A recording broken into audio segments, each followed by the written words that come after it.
Hi, and welcome today to the People Helpers. I'm Deanna Rossi. And Greg Rossi. And we have with us today a special guest. This is Ann Masullo. She's the proprietor of Avalon downtown. And we're excited to be here, and we're excited about everything you have going on here at the restaurant and all the great things that are happening. We can see the activity behind you. And tell us a little bit about the restaurant, what makes it special, and why everybody loves downtown, coming here to Avalon downtown. Well, you know what, Deanna, I think it brings back a lot of nostalgia for people. A lot of people grew up eating Briar Hill pizza, the wedding soup with the egg croutons. It brings you back to a great time in your childhood. And I think that's what a lot of people like coming here. It's truly a family-run business. My children, my husband and I were all here. I've got families working here, siblings. That's so nice. You know, sometimes it's second and third generation that ate this pizza, and now the kids are working here.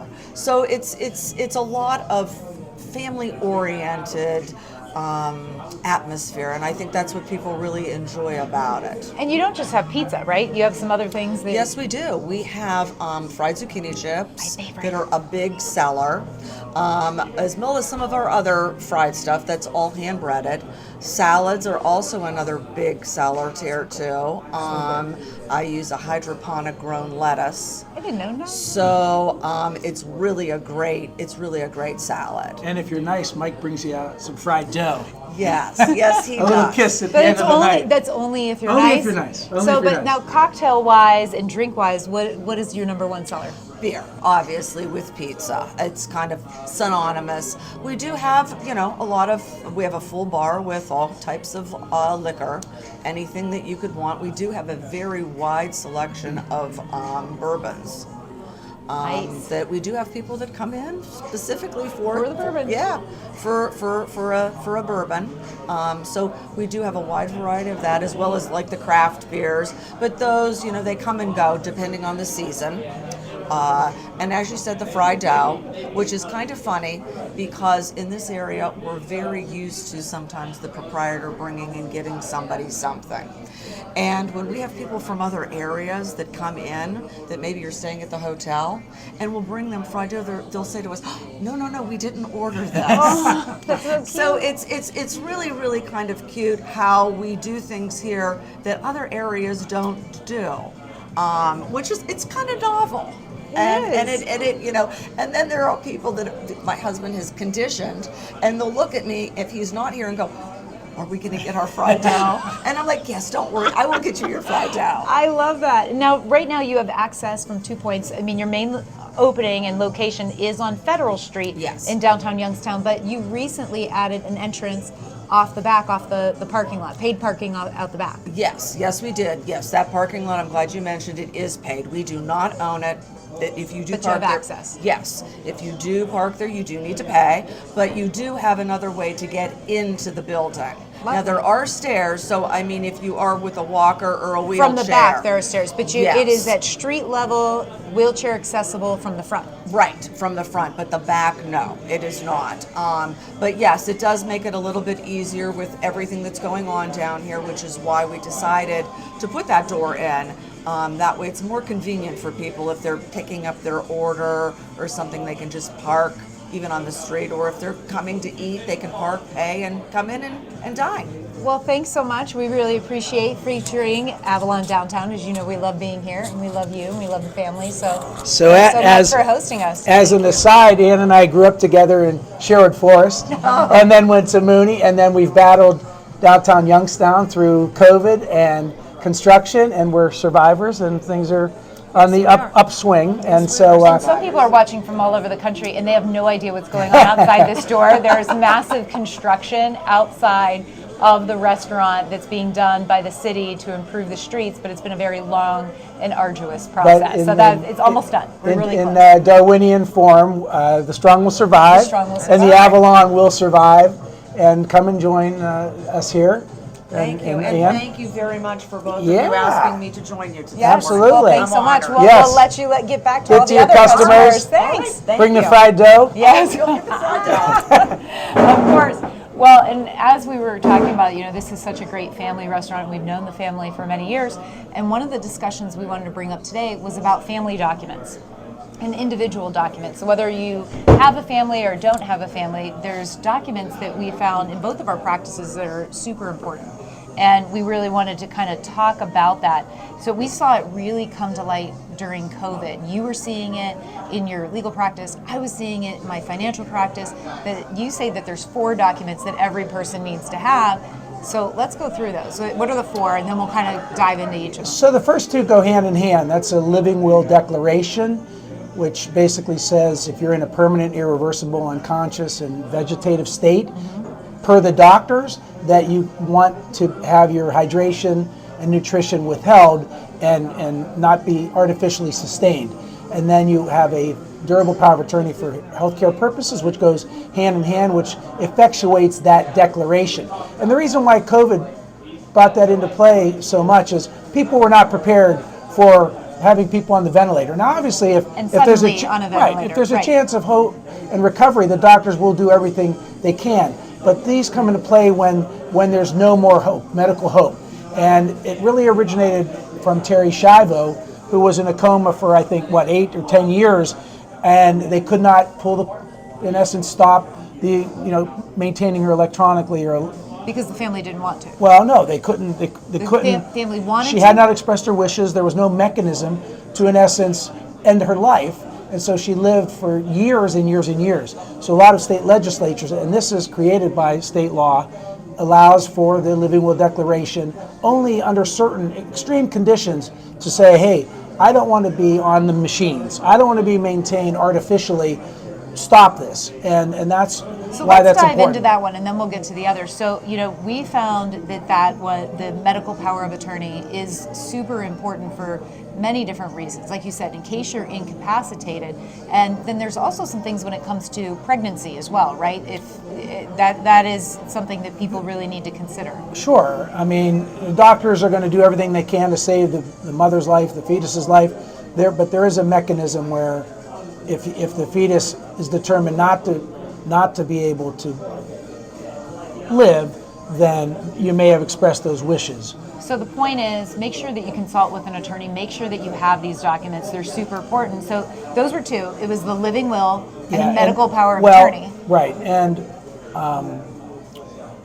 when you're the next one would be just the financial power of attorney. And this is in her bailiwick, really. And that is a document where you appoint someone you trust to basically act on your behalf, to sign a deed, withdraw money from a bank account, talk to an insurance company, make a claim, file a lawsuit, do all kinds of things as if you're doing it. Or you could limit that power. How does that relate to the financial world? Well, we see it being used many different ways. So some people have a financial power of attorney. I deal with a lot of people in the military. So when they're deployed, they may have somebody who has financial power of attorney that has access to be able to make trades in their account or do certain things. Like you said, some of them can be specific. Some just have a blanket financial power of attorney. So we see it used often, as well as incapacitation. So as the money lady, do you ask your clients, do you have a power of attorney? I do. Why would you ask them that? I ask them that because it's really important for me to have that in my notes should they become incapacitated, that we know who it is that we need to contact and who has that ability to be able to handle it. Obviously, I've had a client clients, many, that have been in a state in which they could no longer be able to communicate, and somebody comes in with a financial power of attorney, that person can make decisions on their behalf with their finances. Well, and power of attorney is not just when the person's incapacitated, though. They Correct. may be saying, hey, you know what, I need $5,000, but I'm in wherever, and the power of attorney can do that for you. So right. I've seen, like I said, military, or when somebody's on a vacation, and if you had a power of attorney that could be able to make a trade. And we've seen this when, let's say, somebody is out of the country, but a closing on a house needs to be done, or a financial transaction needs to happen. Maybe they're selling a car, but they're in a different country. If they had a financial power of attorney, that person can go ahead and make those right. So signatures. The power of attorney appoints someone that you trust to act as if it's you. And you can make that very broad, or you can tailor it or narrow it for a specific purpose, what's called a limited power of attorney. Well, you know what people tell me all the time? I don't trust anyone enough to do that. So you could have somebody be that person that is an attorney or somebody that is not in your family. Sure. Usually spouses would name the other. Sure. And someone, a trusted friend, but you also name an alternate in the event that that power of attorney is unavailable or unwilling, Right. refuses to act. The second person could then act.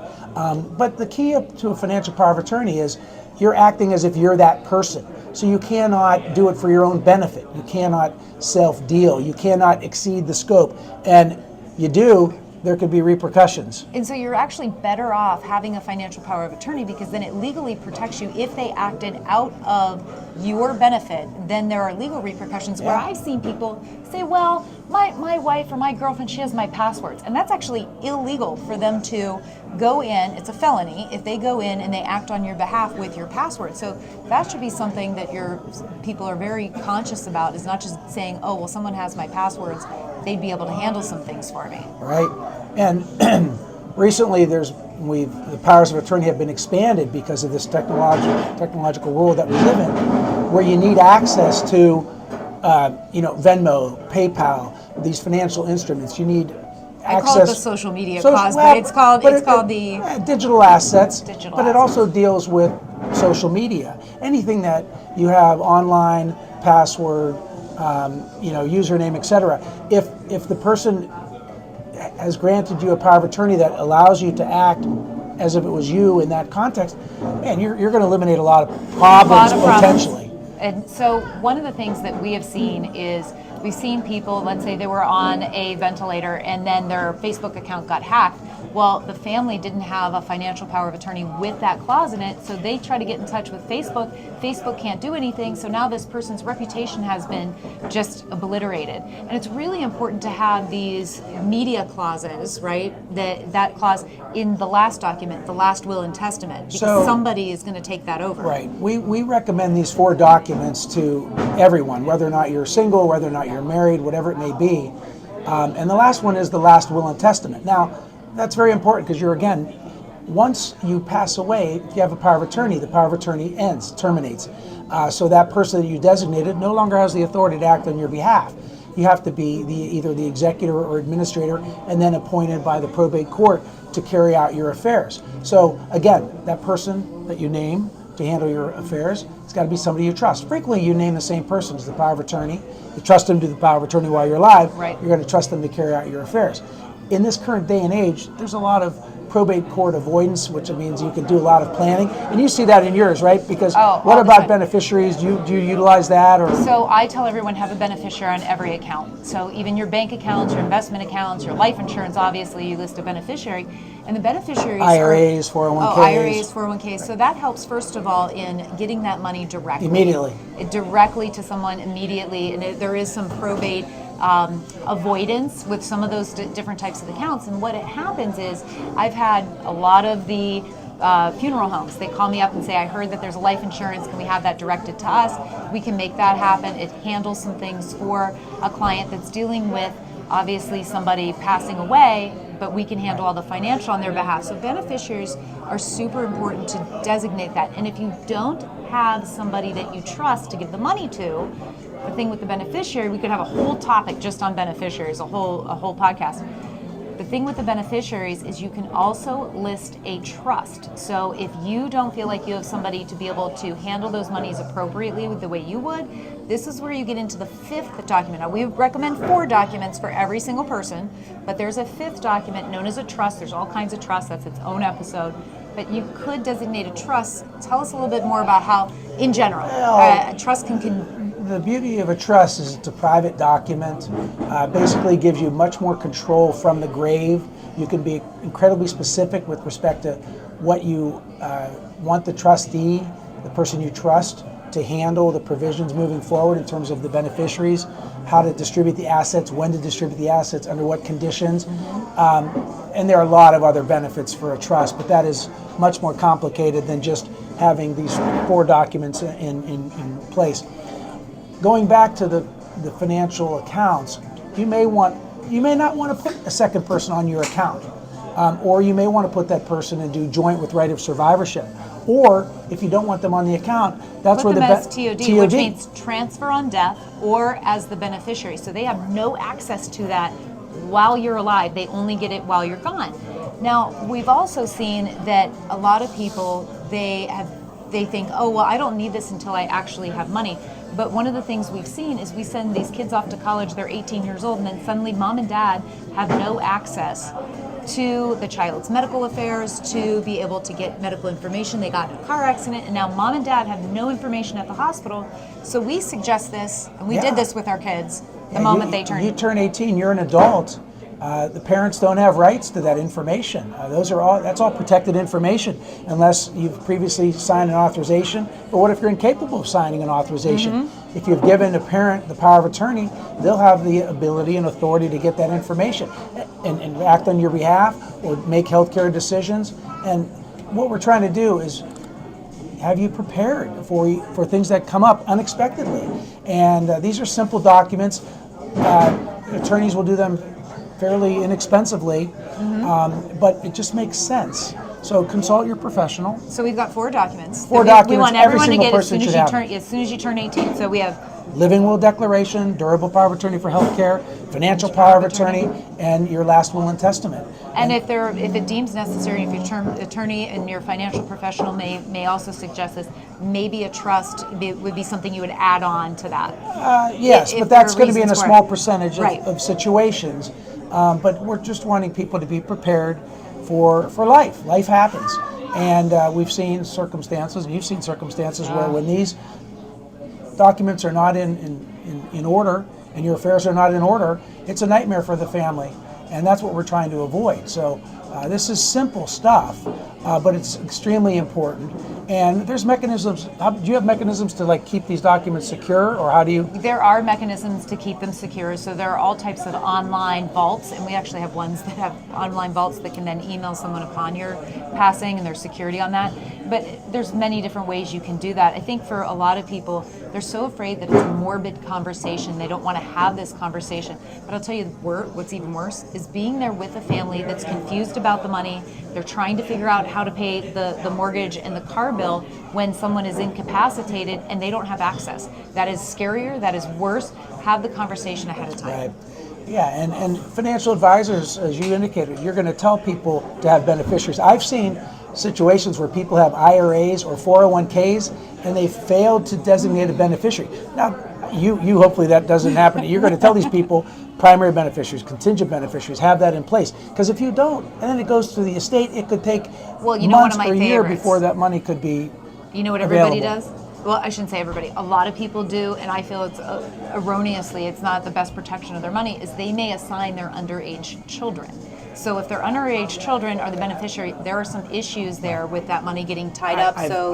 When we've seen that with grandparents where they name their grandkids as beneficiaries of their life insurance. And if you're under 18, then you have to open a guardianship, then it's got to go into a guardianship, and then the grandparent didn't name who the guardian was, and you're just creating layers. Now, on the other hand, the grandparent may not want the money to go to the parent, and so they're doing that, and that's one sense of protection. And that's when you may want to consult an attorney about having a trust to handle that, to be able to handle those incidences upon your passing versus here we the go, kids. fried dough. I got to We're show spoiled. off the fried dough. We're spoiled rotten. Well, you got to come here to the Avalon, grab your fried dough, and we hope that this information benefited you. That's our plan, is to help people with information that has to do with finance, legal, and consult life. your financial advisor. Life stuff. Consult your This is life your stuff. legal advisor and get these documents in place. Yep. And we're happy to help. All right. Have a great day, everyone. From the People Helpers, see you next time.